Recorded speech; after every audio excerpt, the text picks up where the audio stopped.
नमस्कार मित्रांनो, तुमच्यासाठी जबरदस्त जॉब वॅकन्सी घेऊन आलेलो आहे। जिल्हा परिषदमध्ये विविध पदांची भरती निघालेली आहे। वेतन तुम्हाला या ठिकाणी 17,000 ते 35,000 रुपयाच्या दरम्यान पोस्ट वाईज दिला जाणार आहे। तुम्ही महिला असाल पुरुष असाल दोघे या ठिकाणी अर्ज करू शकता। अर्ज करण्यासाठी कुठल्याही प्रकारची फीस पेमेंट तुम्हाला या ठिकाणी करायची नाही। अर्ज करण्याची शेवटची तारीख या ठिकाणी 11 फेब्रुवारी 2025 पर्यंतची आहे। अधिक माहिती जी आहे या ठिकाणी कुठल्या पदांसाठी वॅकन्सी आहे, शैक्षणिक अर्थ तुमची काय लागणार आहे, वयोमर्यादा काय लागणार आहे, अर्ज तुम्हाला कशा प्रकारे करायचे आहेत या संदर्भातील सविस्तर माहिती जी आहे आपण आजच्या व्हिडिओमध्ये बघणार आहोत। तर व्हिडिओ शेवटपर्यंत नक्कीच बघा।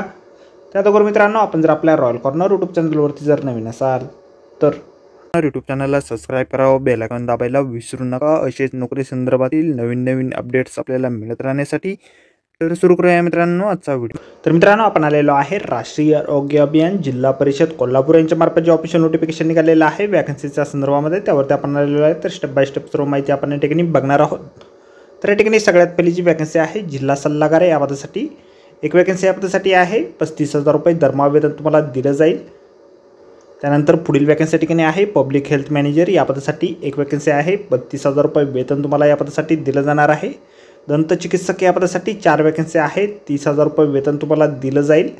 त्यानंतर वैद्यकीय अधिकारी पुरुष या पदासाठी एक वॅकन्सी आहे। 28,000 रुपये वेतन असेल। ग्रामीण रुग्णालय चंदनगड या ठिकाणी जॉब लोकेशन असेल। ट्युटर या पदासाठी एक वॅकन्सी आहे। 25,000 रुपये वेतन या ठिकाणी दिलं जाईल। नर्सिंग स्कूल CPR कोल्हापूर या ठिकाणी जॉब लोकेशन असेल। वरिष्ठ क्षयरोग उपचार सुपरवायझर या पदासाठी एक वॅकन्सी आहे। 20,000 रुपये वेतन दिलं जाईल। तालुका आरोग्य अधिकारी कार्यालय गगनबावडा या ठिकाणी जॉब लोकेशन असेल।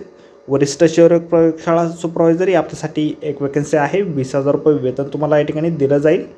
तालुका आरोग्य अधिकारी कार्यालय गंडहिंग्लज या ठिकाणी जॉब लोकेशन तुमचं असेल।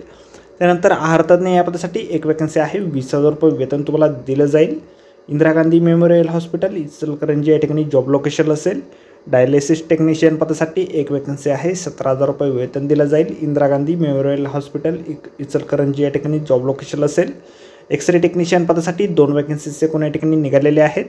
17,000 रुपये वेतन तुम्हाला दिलं जाईल। ग्रामीण रुग्णालय दंतवाड या ठिकाणी एक असेल आणि ग्रामीण रुग्णालय गगनबावडा या ठिकाणी एक वॅकन्सी या ठिकाणी निघालेली आहे। त्यानंतर डेंटल हायजिनिस्ट या पदासाठी एक वॅकन्सी आहे। खुल्या प्रवर्गातून ही वॅकन्सी आहे। 17,000 रुपये वेतन तुम्हाला दिलं जाईल। उपजिल्हा रुग्णालय सेवा रुग्णालय कसबा बावडा या ठिकाणी जॉब लोकेशन तुमचं असेल। पियर एज्युकेटर या पदासाठी एक वॅकन्सी या ठिकाणी आहे। 10,000 रुपये वेतन दिलं जाईल। जिल्हा शल्यचिकित्सक CPR कोल्हापूर या ठिकाणी जॉब लोकेशन तुमचं असेल। या ठिकाणी अर्ज जे आहेत 3 फेब्रुवारी 2025 पासून सुरू झालेले आहेत आणि 11 फेब्रुवारी 2025 पर्यंत तुम्ही सुट्टीचे दिवस उघडून या ठिकाणी करू शकता। 10 ते 5 या वेळेदरम्यान अर्ज जे आहेत तुमच्या या ठिकाणी स्वीकारले जाणार आहेत। ऑफलाईन तुम्हाला बाय हँड अर्ज या ठिकाणी सादर करायचे आहेत। अर्ज सादर करण्याचा ॲड्रेस जो आहे राष्ट्रीय आरोग्य अभियान कक्ष 2रा मजला आरोग्य विभाग जिल्हा परिषद नागाळा पार्क कोल्हापूर या ठिकाणी तुम्हाला तुमचे ॲप्लिकेशन फॉर्म जे आहेत त्या ठिकाणी सबमिट करायचे आहेत। तर आजच्या व्हिडिओमध्ये एवढंच मित्रांनो। व्हिडिओ जर आवडला असेल तर व्हिडिओला लाईक आणि शेअर नक्कीच करा। आपल्या चॅनलला जर अद्याप आपण सबस्क्राईब केले नसेल तर आपल्या रॉयल कॉर्नर यूट्यूब चॅनलला सबस्क्राईब करा। अशाच नोकरी संदर्भातील नवीन अपडेट आपल्याला मिळत राहण्यासाठी। तर व्हिडिओ मित्रांनो नोकरी संदर्भातील अशाच पुढच्या व्हिडिओमध्ये। धन्यवाद मित्रांनो।